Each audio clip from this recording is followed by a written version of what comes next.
տեսեք քարտեզի ձախ կողմում ադրբեջանական տեսեք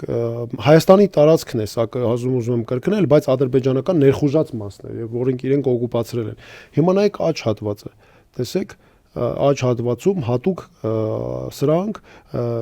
նաև մասնագիտական գնահատմամբ ականանետային հատուկ դասակների համար նախատեսված դիրքեր են, այսինքն դրանք կարող են օգտագործվել։ Հիմա սրա արդյունքում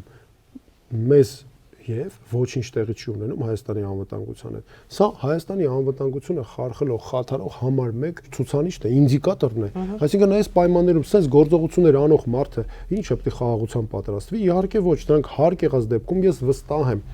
հատուկ սրանով ուժ են ցույց տալի եւ ճնշում են ցուցաբերելու Հայաստանի Հանրապետության նկատմամբ եւ սպասում են աշխարհաքաղաքական հարմար իրավիճակի, որպեսզի հարկ եղած դեպքում նաև համապատասխան գործողությունների դիմել։ Դրանց ծրագրերը մենք բոլորը գիտենք։ Այս պայմաններում